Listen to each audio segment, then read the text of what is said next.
I did a piece yesterday that was a guy who is a Russian, was a Russian accent. We have to go all over the planet, and we're looking for rocks, big rocks, and then we crack those rocks down to little rocks, and then we take the little rocks and we sift them over and over and over again until we find the minerals that we're looking for. And then we drink vodka. It's very good. You've given the reins of power to some...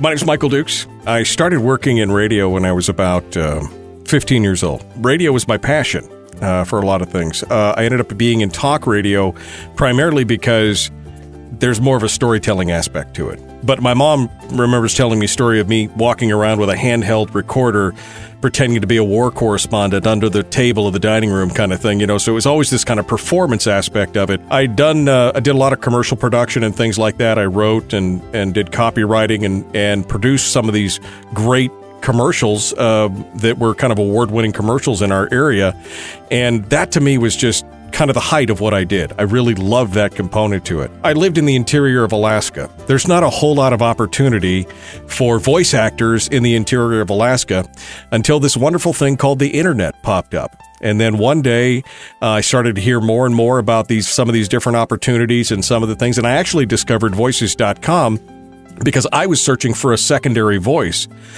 for a piece that I was putting together. I thought, this is a fantastic idea, and so I joined.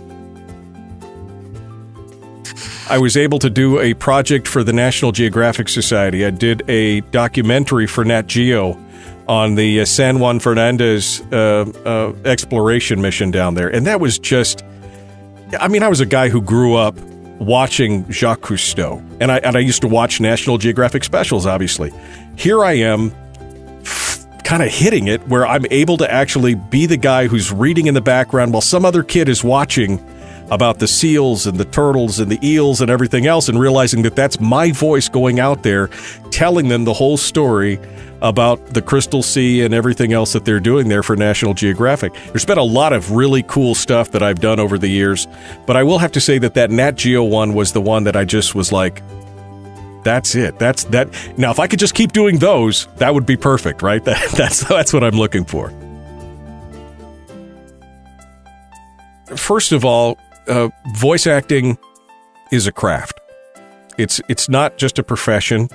It's not just something you do. It is a craft. It's something you have to work on and hone and progress on. That's what you have to be, is consistent and persistent. So that's the first thing. It's a craft. It just doesn't happen. You don't just walk in, flick the mic on, and say, I'm the greatest thing there is.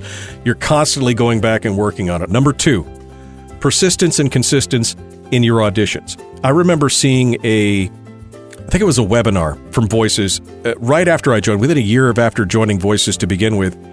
And it was a webinar from one of the bigger voice people, and I don't remember who it was exactly, but they said that on average, you will do 10 to 20 auditions before you even really get the possibility of maybe having one job.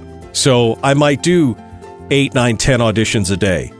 And I may do that for several days at a time before I get my next job. But it is that consistency and that persistency of keeping yourself there, keeping your name out there, keeping your voice out there.